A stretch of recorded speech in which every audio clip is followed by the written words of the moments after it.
Mimi nataka kusema jambo la tahadhari moja peke yake kwa rais ambaye anaondoka, William Ruto. Rais Ruto ameenda akapanga kwa hii mpaka hapa Busia, kule Mount Elgon na kule Bungoma. Ameanza kuleta watu kutoka Uganda kuchukua vyeti vya kujiandikisha kura hapa.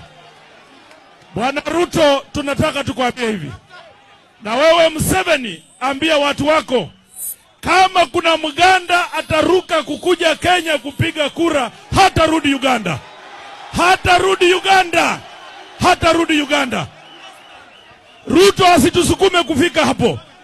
Watu wetu, sisi tumesupport Raila Odinga kama jamii ya Waluya. Tumesupport Raila na maisha yetu yote.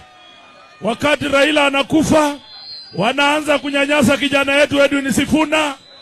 Wanaanza kumtesa kwa sababu Ruto amenunua chama cha ODM.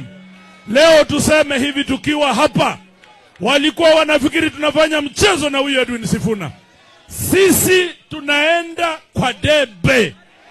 William Ruto, mahali huko, ujue kwamba wewe na Edwin, Watenya, Sifuna munaenda kuonana ana kwa ana, macho kwa macho, mundu kumundu, tarehe 10 mwezi wangapi? wa 8.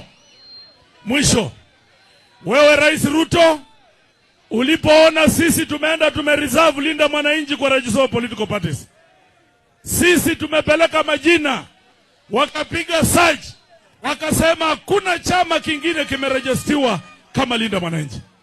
Wakati tunaenda kuchukua chama, Ruto ameweka watu wake ati sasa wako na chama. Na tumeamua hivi, ndugu zangu Waluya msikie, tumeamua hivi, kutoka Jumatatu sisi tuko kwa registrar paka vile tutapatiwa cheti chetu cha Linda Mwananchi. Mko tayari? Mko tayari? Mwisho